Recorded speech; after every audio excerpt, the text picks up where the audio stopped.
Start recording so that I don't forget. Also, just a quick note, we were discussing behind the scenes that Pittsburgh is experiencing some severe storms. And so if one of us loses power or somehow we get disconnected, we will not panic. We will reschedule the webinar and we'll make sure you get the content. But just in case something goes a little haywire on our Wednesday evening. Wonderful. Trisha, I'm gonna throw the virtual microphone to you. Hi, good evening, everyone. So glad you can join us. My name is Trisha Margiotti. I'm a property management liaison with Off-Campus Student Services. I'm a division of student affairs. I thought I'd bring this webinar together. We did a webinar a couple weeks back where most of the parents asked questions about the dorm lottery system, safety, how to use financial aid. They weren't really interested in actually how to find off-campus living. So I thought it would be a great idea just to bring a couple of these people, bring Kathleen, Officer Cunningham, and Tom together for just for some basics. I'm going to go over the basics, what I do. Off-campus student services is when your student goes off campus with nothing affiliated with the university. At Off-Campus Student Services, we are here to guide students on how to find an apartment, how to be a good neighbor, how to sign a lease, safety, if you're having trouble with your landlord, lease review, and just the basics when you're living off campus. We did a webinar, and Summer will put the webinar, the whole webinar in the chat if you'd like to view it, and it's also available on Student Affairs YouTube channel. And that'll give you the full experience of everything where we talk about neighbors, what to buy when you're moving off campus. And that's basically what I have. These are all the people that will be joining us tonight. And whoever wants to go next, go ahead. Officer Jamie Cunningham, do you want to go next? Because you're the first name in alphabetical order. Hi, everyone. I am Officer Jamie Cunningham with the Pitt Police, and I'll just give you a brief description about our department, and I'll throw some links in the chat as well, because our website is very informative, whether we're talking about safety resources, the programs that we have, and we do have a section for off-campus living as well. So that is very important and a really good resource for you to look at when considering the off-campus living for your student. Let me see here if I can. Trista, did you give me access to share my screen? You're on mute. Summer was the one who did that. It's okay. Do you want me to pull up the website? Sure, you can.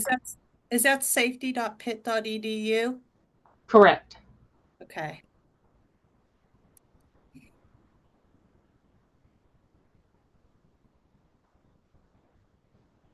So with our department, we also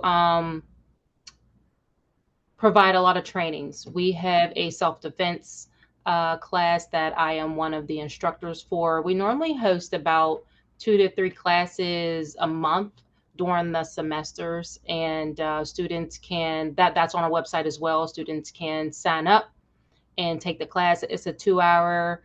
All of our training programs are free. We also have a Citizens Police Academy. So this is what our website looks like. And if you just scroll, you'll see, yep, you go up, you'll see where it has safety resources, training programs. So those are some really good things that are like really directed on there. If you go to our safety resources,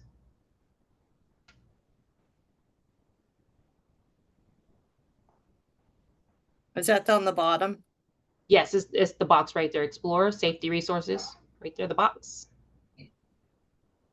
Okay, and this pretty much is giving you everything that I'm talking about. We have the walking and transportation that is very good and informative for your student that is living off campus, whether it is public transportation, whether it is the University of Pittsburgh transportation. And there's also, and that's the one section there, the off campus safety that I really recommend you all just checking that out, and hopefully it gives you some answers that you gives you the answers to your questions. Excuse me. And those are the main things there. We also have a YouTube channel that talks about scams, whether it's a variety of scams, whether it's cyber, mail, just general, something that you can review, have your student review that, and general safety. Let me just go ahead and put all of these links in the chat for you. Jamie, I can do that for you. I can get those links into the chat for you. We have a question about safety in our Q&A, if you don't mind. It is, are there any rides available for off-campus students traveling from campus to their homes at night?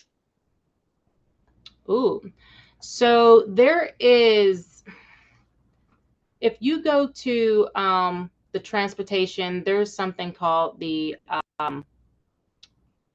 Safe Rider. Now, your son is in Bouquet Apartments here. So there is a walk-in escort program out of the library. And what's good about that is if you go to, they have certain times. If your son has a late class, he goes to the library, requests a walk-in escort, and allied security guard who's contracted from us, through us, they will walk them to their apartment in Bouquet Gardens. They only go to apartments that are on lower campus since the library is there, whether it is Bouquet, the Towers, like Nordenberg Hall. So, but Bouquet, it is close enough for him to walk that way. Would have to double check the list, but it's definitely in that area. And what other?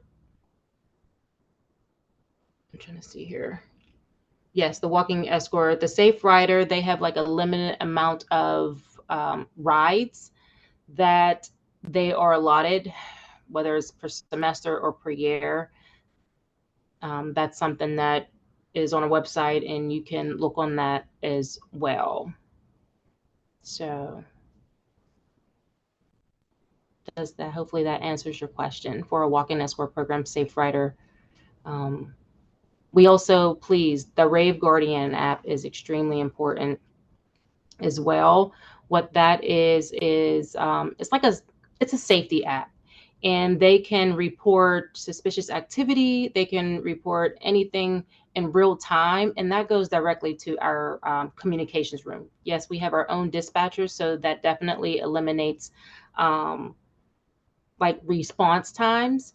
And another thing with that safety timer, when we're going back to your student walking from a class late or just walking from point A to point B, and he has to, whoever, someone else also has to have that app, and he can put down, okay, I'm leaving the library.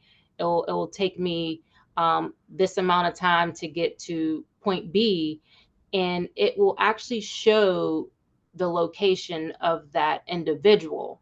And if that person doesn't turn off that safety timer, it will alert their guardian that they didn't get to their location. So they have to turn it off when they get to that location. That their guardian is what I'm going to call them. They don't see their location 24/7. It's only when that app is activated, when they are using that. And that is all I have for now. In Summer, I will send you those links right now. Perfect. Thanks, Officer Cunningham. I think I have the majority of them in the chat, and I am responding to some of the Q&A with some great links and resources as we move to the next person. So who would like to go next? Let's see some willing hands here. Are you ready, Tom? I'm ready. Listen, I know that I was second on the list, so I can go second. I just love talking about financial aid. So I'm really happy to be here with you guys. I know I sent slides, but to be very honest with you, I could just talk to you. Or if you're going to share, well, you're going to share some, Trish? Well, hey, we can do both. I can do both. Yeah, you can do We can do both. talker. So I'll tell you what, Trish, if you want to be the one that's moving the slides along, because I don't know if I have access to get on them. You know, you can open that up. There you go. Yeah, hit this. So let me introduce myself first, guys. My name is Tom Damsky. I'm a financial aid. Actually, I was listening to this. I was ready to say a financial aid counselor. No, I am now an assistant director in financial aid, 17 days. So as I said, very excited to be here. Love all the people that are on here and questions that are coming in. Please feel free and ask them, and and I'll certainly help answer any question that you might have, because I know this is a very important topic to each and every one of you, and one that I really, really want you to understand. And it's something that we go over quickly. So Trish, hit that next slide. We're just going to talk about financial aid in general.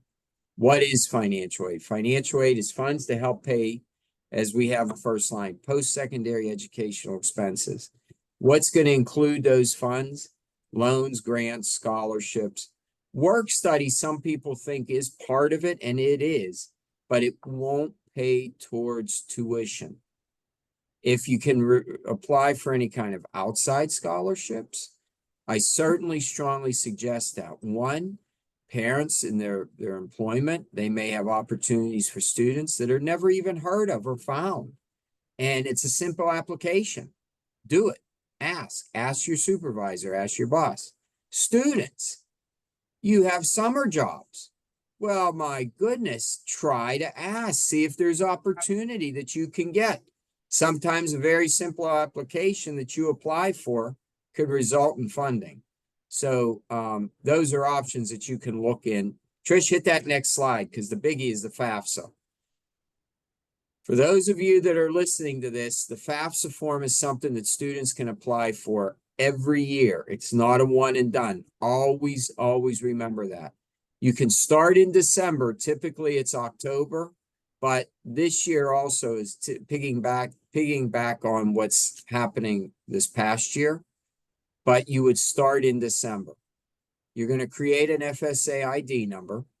Where you're going to do that is through studentaid.gov. That's the application to do the FAFSA. You do one every year.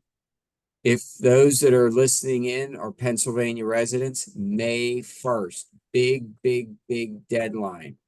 Don't ever just not apply and apply late, because if you do that, the state's going to come back and say, unfortunately, even if you were an applicant and you could receive it, you're not going to get it because of it being late. Tax information is prior years. So when you're looking at the 25, 26, you're looking at 23 tax information 2 years back. And if you can, always use that data retrieval, or I'm sorry, the direct data exchange, the DDX. Please link up your tax forms with that information. Hit that next slide, Trish. Basic formula for financial aid to determine need-based aid, very simple. Cost of attendance, your budget, tuition fees, living expenses, minus the student aid index that's calculated through the FAFSA, shows your financial need. If very simple, me to explain this is, let's say your cost of attendance, you're an in-state student. Your budget, your total costs are $35,000. That student aid index that's calculated through the FAFSA form is $35,000. If you were here in person, I would say, do you have financial need? And most people would look at me and say, no. Why? Because the same number of the student aid index is the same with the cost of attendance. Let's flip it around. The cost of attendance is 35,000. Your student aid index is 0. Do you have financial need? Yes. If it's a negative 1,500, yes. But you won't fully be covered to pay what you need to pay in tuition and fees. Okay? Hit that slide, Trish. Cost of attendance and student aid index. I touched a little bit about on this. So the direct cost that you're going to have is tuition, fees, room and board. That's the cost you're going to see on your bill. Indirect costs are books, supplies, incidentals, transportation, miscellaneous expenses. You will not see that on your bill.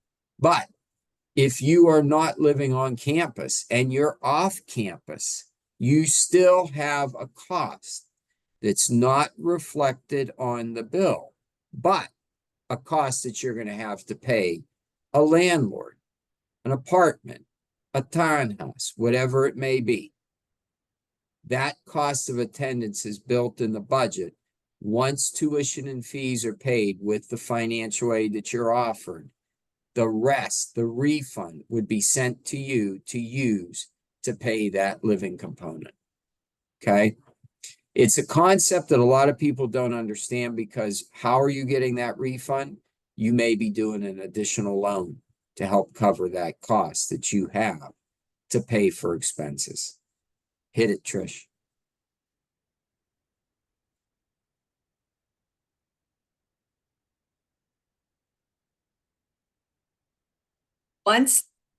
One second. Yeah.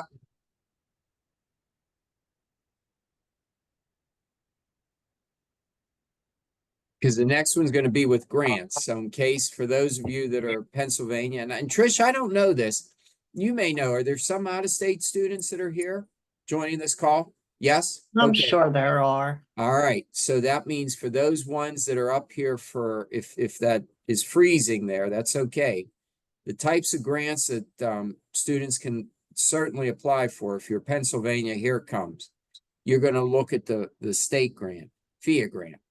That's the May 1st deadline. Delaware, Massachusetts, Ohio, Vermont, West Virginia. There's reciprocal state grants that you would have to reach out to your state agency. If you're looking in and you're tuning in from New Jersey, New York, Florida, California, Texas, could there be opportunities in your state? Possible, but you would have to ask them if there's any of that funding that you could use for that institution, such as Pitt. Okay. It's not a guarantee by any means, but these other states, and the DC tag is a big one too, that is an automatic. And those that are from those areas understand that they could get funding from those areas by applying through their state agency. The federal Pell Grant is a need-based grant. The calculation we talked to before, the cost of attendance minus student aid index equals need, would determine the federal Pell. Usually the student aid index has to be less than 6,000. And that's, if it's above that, you would not be eligible for the Pell. But if it's below that, you certainly would be eligible for the federal Pell. The back goes hand in hand as the Supplemental Educational Opportunity Grant, the SEOG. You can't get the SEOG without the Pell, but you can get the SEOG with the Pell Grant in conjunction. Okay. Both need-based grants, both calculated with the student aid index from the FAFSA. Trish, next one, it's going to be the loans.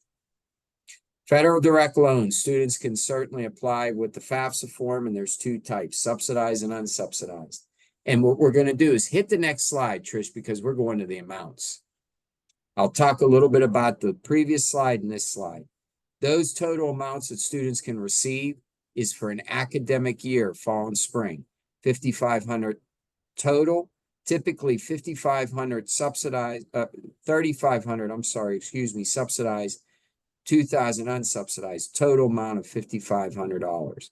6,500 would be 4,500 subsidized, typically based off of the calculation of cost of attendance minus the student aid index equals need.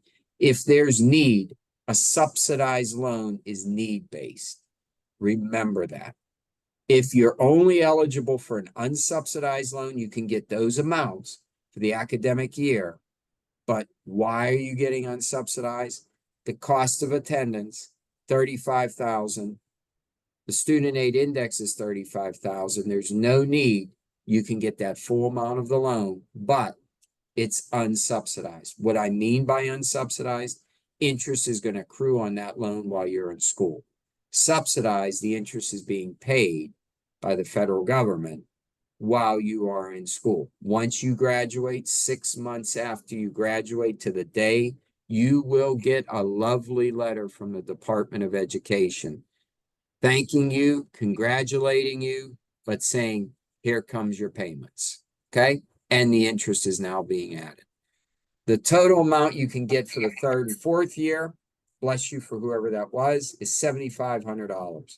$5,500 subsidized, $2,000 unsubsidized. The aggregate loan limit, why that's there, is that's the total amount as an undergraduate dependent student can receive the entire time they are in school. So the next one, Trish, you hit the next slide, is work study. Work study, oh, special, that's okay. You did special circumstances, that's fine. This is something that, remember, COVID was big with this. What is the special circumstance? A change of income. If your income is changing, and how can that be? And I'm just going to touch on this because there's so many cases that could come up in so many different ways. If your income changes currently, but the FAFSA is reflecting 2023, that's when you reach out to your school. That's when you ask your school, well, my income is 25. Currently, I'm losing money now. We can look at a projection, but there's never a guarantee. How you know? You reach out to the school. You ask us. Does it always reflect in a change? No, it does not. But job loss, divorce, separation, remember, that's also another thing. Even if you file the FAFSA the day of whatever's taking place, okay? And again, you can always outreach to us at our office, and we can put the chat in the chat. You can always email us or call us. One of the last slides, it's progress, Trish, hit that. Academic progress is basically student would need to maintain a 2.0. First year students would be a little less, 1.5, but still, I say go for the 2.0. Can things happen? Oh, they sure can. Yes, they can. But that's why this is in place. If you have an issue that time that you're in school, then the academic progress appeal can be something that you would utilize to reinstate financial aid. What could happen? One example, you could be doing very well your first term, you got all A's. Second term, you hit a couple bumpy points. And in those bumpy points, that 2.0 cumulative, really 4.0 if you're doing from the fall term, goes from a 4.0 to let's say a 1.5. Now you're in the stage that you might have to appeal. That's something that each student has the right and obligation, and you should do. Why? To maintain and keep your financial aid in place. So you would appeal with you and your academic advisor, stating the issues that you're going through, and then we would certainly review it. It's not a guarantee, but we would review the information and then work from there.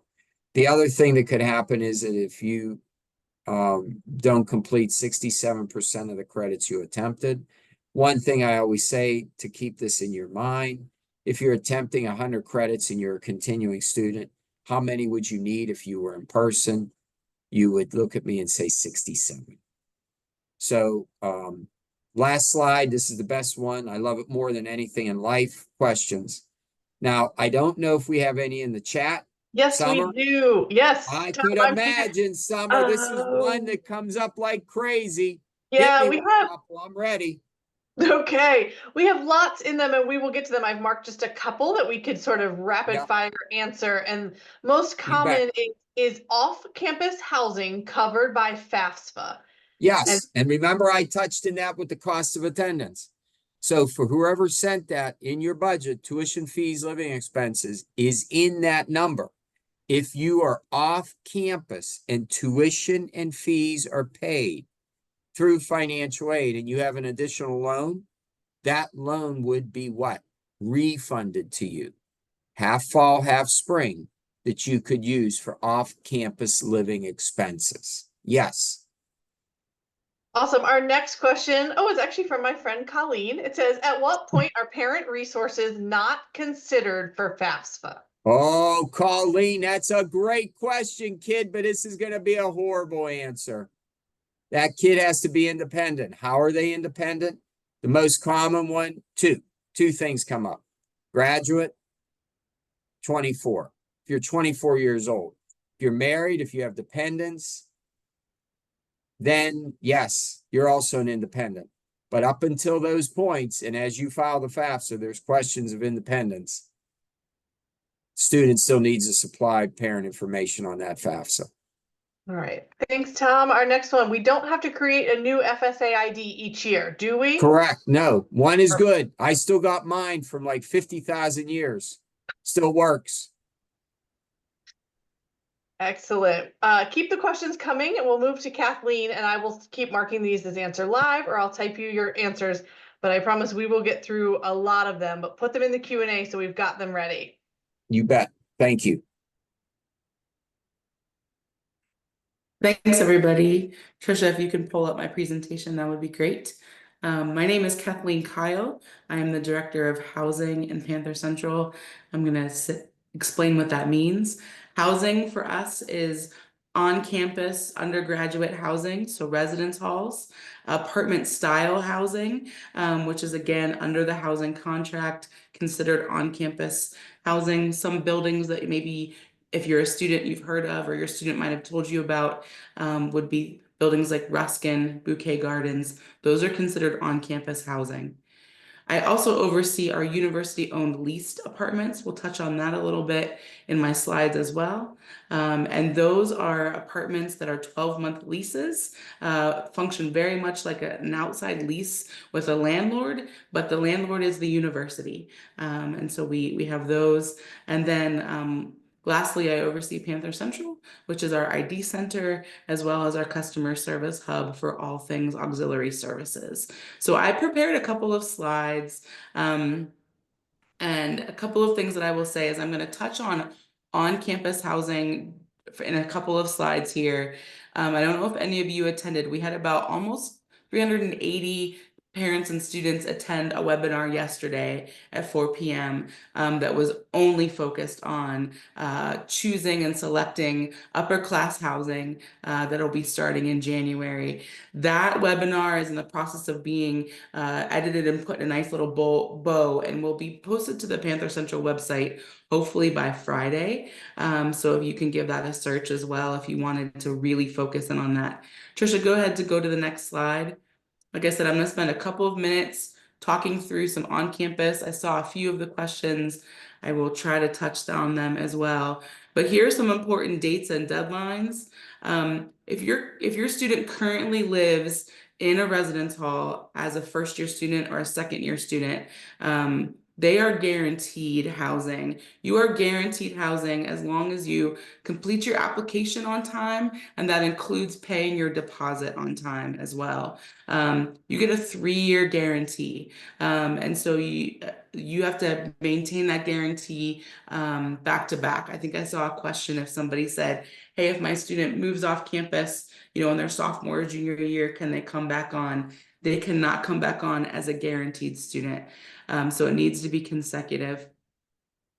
A couple of things that these are the dates. I think what I'll do is I'll talk about the lottery numbers. So Trisha, if you can go to the next slide, that would be great. Folks are always curious about what a lottery number is for us.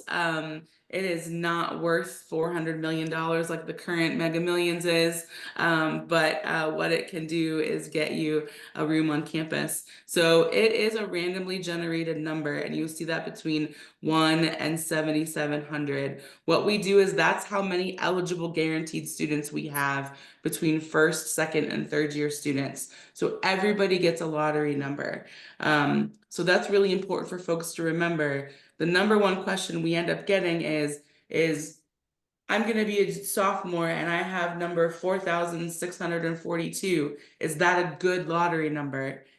We have no way of telling because we don't know if the 4,000 people in front of you are sophomores or juniors. We don't know if the 4,000 people in front of you have completed an application and intend on selecting.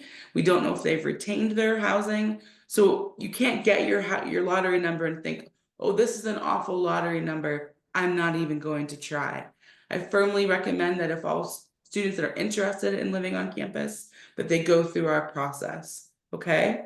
So if you are guaranteed housing, no matter your lottery number, you are guaranteed a space on campus, all right? So that's important for you to understand as well. I am gonna, like I said, I'm kind of going through these quickly, and if you have more questions about on-campus selection, I am gonna give you that resource, that other webinar that was only focused on that for a whole hour will be posted soon, and you can find that on the Panther Central website. Trisha, please hit the next slide for me. So one of the things that folks want to do is go and say, hey, I don't want to live in a regular residence hall. I still want to live on campus in either a suite or an apartment style. So that's the first thing that'll come up for students. There's a process by which they do that. They're going to choose their group side. They're going to designate a group leader. All of this is in their housing portal that your student has access to on their buy.pitt. They will go through and put the names of all of their preferred roommates in there. Those roommates need to go in and accept that request to be a roommate with them. And then that means their bid is complete. My staff, my team goes through and sorts through the bids submitted, and then we post bid winners in mid-February. And then we have the suite style or apartment style selection in March 2025.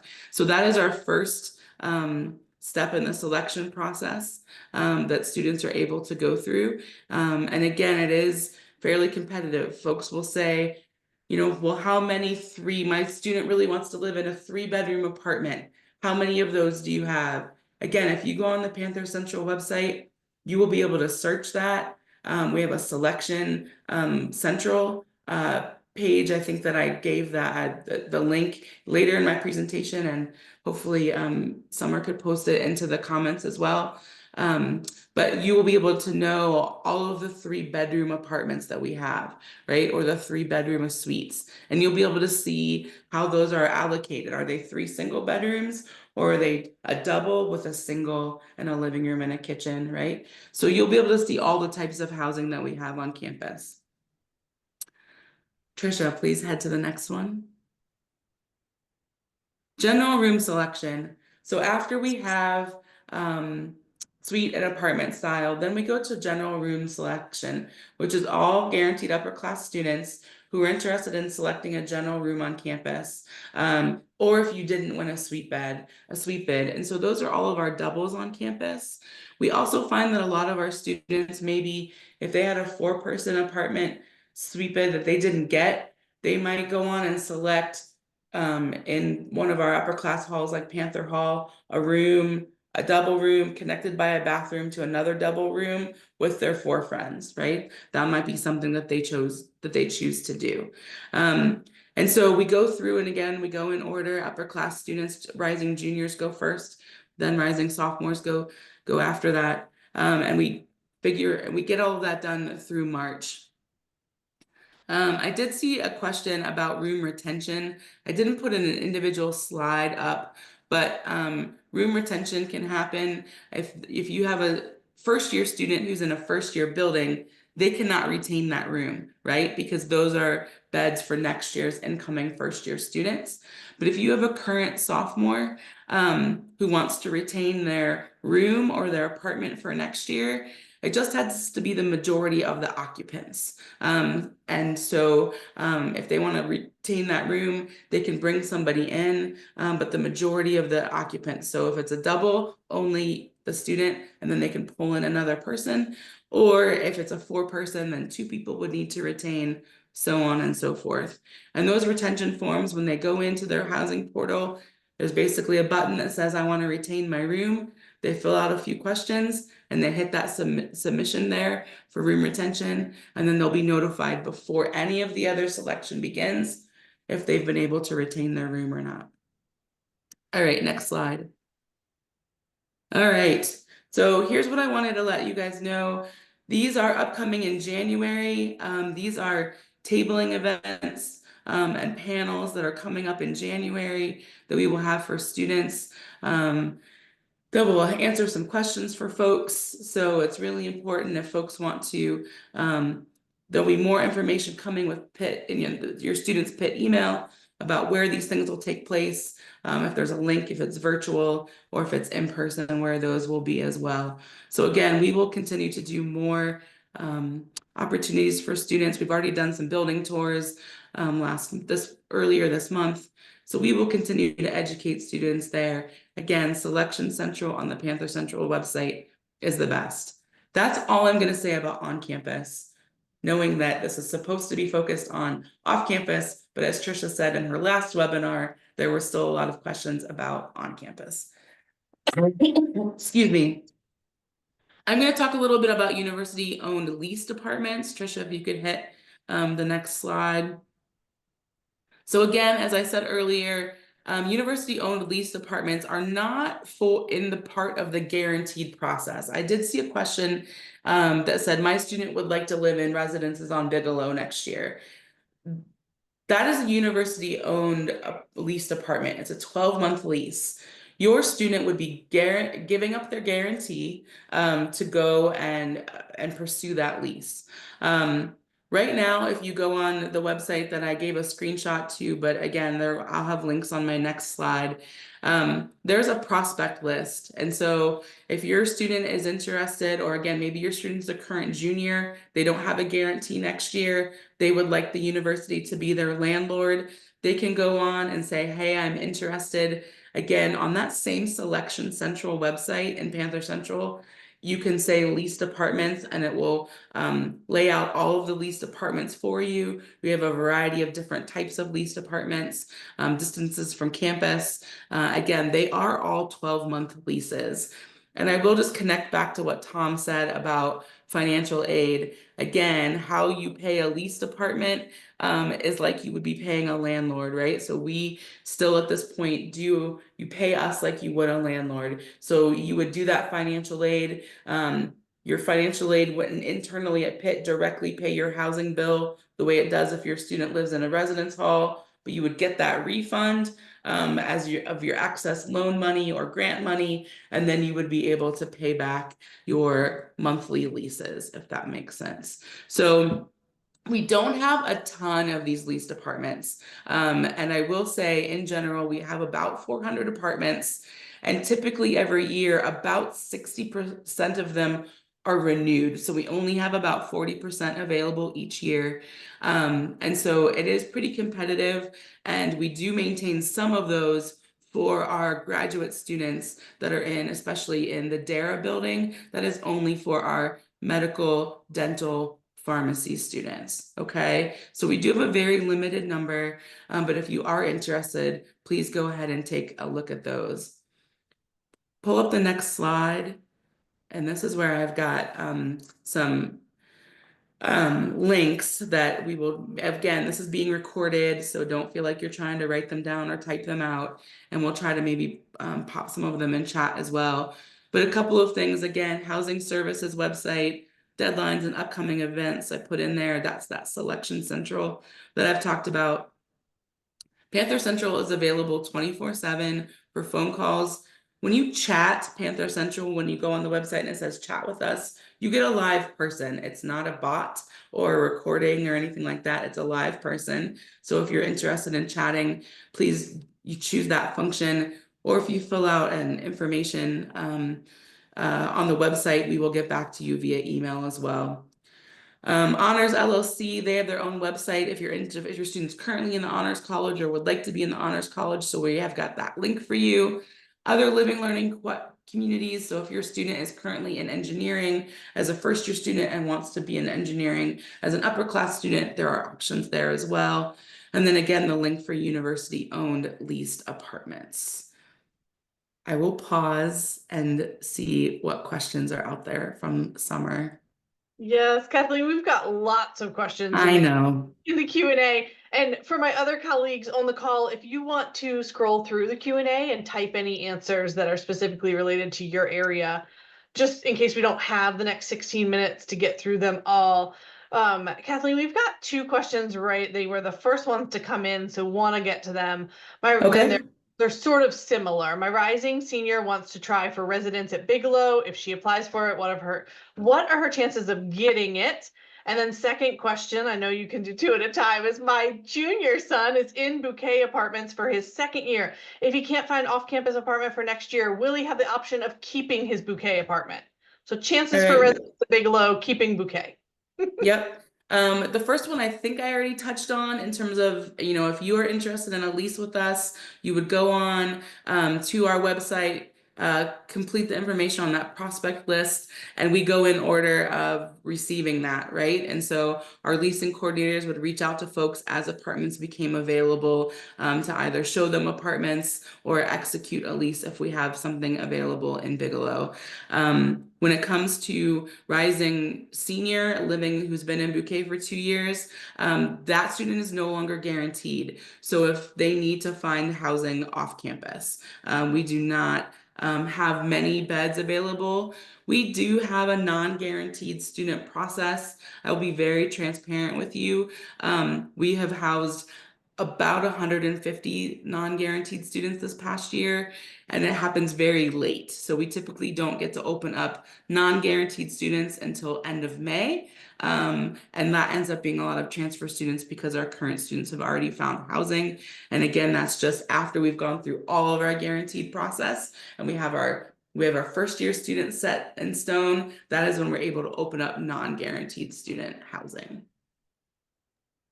Thank you so much. I'm going to try to get us through the Q&A very quickly. So I will alert what colleague that I'm going to ask. But the next one is actually for Trisha. We've got a number of questions, Trisha, about does Pitt maintain a list of landlords that have been problematic or concerning off-campus housing that students should be aware of? No, we do not maintain a list, but with Google and Reddit and word of mouth from other students, you usually can find the answer to your questions. I always suggest students to look any landlord up in Reddit. If you can't find the landlord's name, just call me or email me and I will find out who the landlord is and we can go through a Google search or a Reddit review to see how they're rated. Most of the things that I'm seeing on social media now is pretty accurate. And another thing I want to stress is if your student is renting an apartment in the Oakland area, prices are high. You're looking at $800 to $900 per student plus utilities.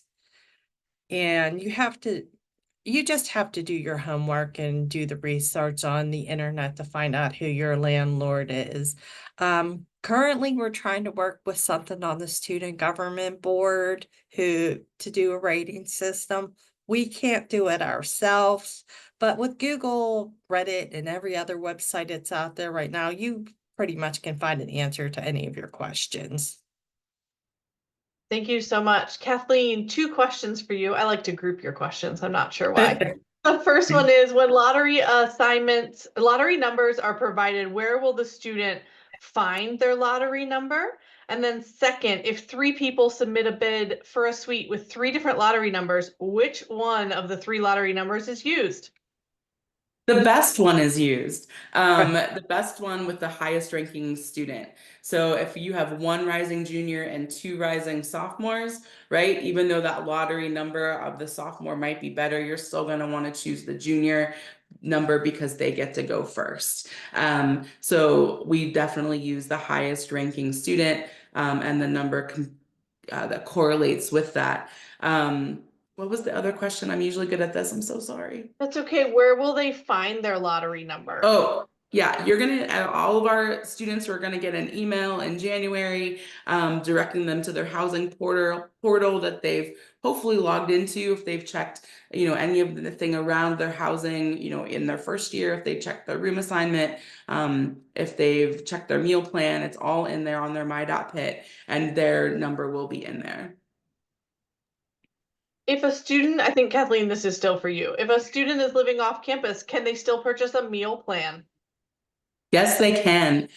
So there's a variety of meal plans. Again, you can see those on the Panther Central website under dining. There's a variety of commuter level meal plans, and we do find that a lot of our students find that to be very convenient, looking at their class schedule, in terms of their ability. Maybe they can't get all the way back to their apartment, in the middle of the day, and so they're going to be eating on campus, and they do find that it's more economical to have a meal plan than it is just to go to Chipotle or Panera every day. Thank you. Tom, this question is for you. If parents live out of state, but student has lived on campus for 1 year, would the student be eligible for in-state financial aid resources? So, Summer, I've been answering some of those son of a guns, and I type with two fingers, typing away. So that's great. I did see that question. I was about to answer it, and unfortunately, no. It really, we have an office on campus called tuition eligibility. They determine in-state, out-of-state individual students, and there's guidelines on there for a student if they wanted to petition, but it's very strict, it's very detailed, and honestly, unfortunately, unless the family is moving, because that student is a dependent student, they're not independent. No, they would not be considered in-state after that time frame. But again, always check the website, and if you want to put that in the chat, you could just do that, Summer, if you'd like. It's tuition eligibility, and all the guidelines and requirements are on there. Yes, I will get that in there. Great. Trisha, another question for you, because I know your office does this. Does the university provide help for students reviewing leases? Yes, we do. We don't do it on a legal standpoint, but a student can make an appointment with me on our calendar page for a lease review. You just submit the lease to me, then we can go over it through Zoom, or you can stop into my office. And that you can have all my contact information from our website at ocl.pitt.edu. Thank you so much. Sorry, I'm still sorting through lots of questions. Kathleen, another one. Can sophomores live in the Forbes Bridge off-campus housing, and is it covered under financial aid? So Tom and Kathleen together. So we had, the university right now does have a sublease with the Bridge on Forbes.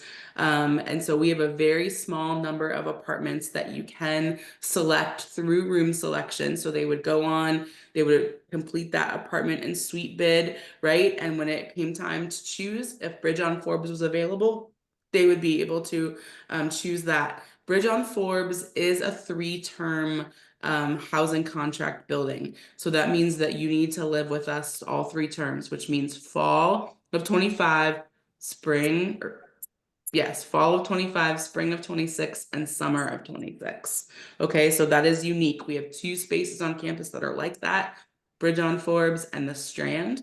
And so it is 3-term housing. You can also contact the Bridge on Forbes separate from us and lease with them independently as well. And I think the financial aid, we've kind of already talked about that, right? Like, if you're Correct. if you select it as through the housing contract and through the housing process, then that tuition, room and board kind of is all connected under that. If you would lease it through the bridge independently, it would go through that process that we've explained, that, you know, after the rest of your tuition and fees are paid, whatever's left over would be refunded to you, and you could then use that towards your housing at that point. That's correct, Kathleen. You could come on our side. We appreciate it. Excellent. I'm seeing lots of really specific questions in the Q&A regarding your students' very specific circumstance. If we're not able to answer those, please email one of the colleagues on the screen or our general parent and family resource email, parents@pitt.edu. I'm going to put it in the chat in just a moment, but I can't talk and type at the same time or I'm going to get distracted. But our next question is actually for Officer Cunningham. What is the local bylaw in Oakland and surrounding areas with respect to the number of occupants allowed or unrelated and otherwise under one roof? So I know this is a common topic around campuses and off-campus housing about people being out unrelated and living under one roof. Do you want to talk a little bit about how that works around Oakland with campus housing? That is a good question. Being between 5 and 6, depending on the number of bedrooms. I'm trying to find the resource. I was looking at that, and I I thought can answer that question. Trisha might know about that one more than me. Yeah. Yeah, you are in the city of Pittsburgh. It is an ordinance that you only are allowed 3 unrelated people to live in a single family dwelling in the city of Pittsburgh. I know it's barbaric, but it is what it is. Landlords will rent to 5, 6, 7 people. It's just all depending what the house is zoned at. There's all different laws, but to tell you the honest truth, a lot of these landlords will rent these 7-bedroom houses and they'll only put 3 names on the lease, but there's 7 people living in the house. I always suggest do not do that. You always want every name on a lease, even if they are doing it basically illegally. You always want every name on the lease, because if you rent in an apartment, the students who are not on the lease, even if they are paying rent to the landlord, they can walk away at any time. They have nothing to do with that lease. And another thing is, if they need renter's insurance, they're not able to get renter's insurance. And basically, if a landlord's doing that, they're basically breaking the law. Should you really trust that landlord? But again, I can see why students are doing it. They have financial difficulties, their economic status. So there's a lot of things into it, but landlords do it. I suggest staying away from that, but landlords do it. But it is totally against city ordinance. Trisha, that's really helpful information. That's great. And something to really be aware of that our students might not be thinking of. This question is up for grabs for anyone, but I think it's a really interesting concept. If a rising sophomore is looking to move off campus, is there any reason they couldn't enter the lottery to see what they would get? In other words, they would enter the lottery and then ultimately not go with the lottery result if their number is really high. Really, like not putting all your eggs in one basket, right? Let's colleagues weigh in on your thoughts about that. Yeah, they're gonna receive their lottery number, and as I tried to explain, just seeing your lottery number, there's no way to know if it's good or bad, right? Like I said, it truly is a randomized number. Students are able to go through the housing selection process, and they're able to then cancel their housing by April 15th with no financial penalty whatsoever, right? So if a student would like to go through the housing process, select housing, but in the meantime, they find a lease off campus that they're interested in, they can cancel their on-campus housing before April 15th for no penalty whatsoever. Can I weigh in on that, please? I just want to let parents know that students panic. It's like they hear all the rumors, they're hearing everything from everybody, their friends. When it comes to your lottery number, Don't panic. Wait and see. There is always apartments out there. There's always people looking for roommates. There's always people that cancel their leases in Oakland and all of a sudden something becomes available. The only way that don't panic. I mean, just wait and see what you got. See what your lottery number is. You might get really lucky and get a place at Bouquet. You never know until you try. Don't just assume you're not going to get what you want. There's always off-campus housing. Everything's not going to fill up. It's totally impossible with all these new buildings that are going up. You will find housing off campus. Excellent. Trisha, that's a wonderful way to end our webinar as our hour is coming to an end. And you actually received a note as soon as you said that from someone who said, "Thank you, Trisha. I'm out of state and my freshman is panicked." She was feeling a little helpless. So that comment really helped. And I really appreciate that. I did put in the chat because we have lots of questions, again, that were really specific and we can get those answered via email. I'm sorry we couldn't get them all through in an hour. This webinar might have had our most questions in the Q&A ever, which means that we are definitely on a topic that people want to talk about and have questions about. I will also be able to share that video recording from Housing's webinar yesterday that Kathleen referenced. We've got lots of great resources, but if you did not get your question answered or you think of another question, because we always have them, parents, that's plural, parents with an S, at pitt.edu, and I will be able to source you those answers from my colleagues. Thank you all so much. Thank you to my colleagues. Thank you, Trisha, for organizing this webinar. Very timely and very relevant for our families. And I hope everyone has a great night. Thank you, everyone.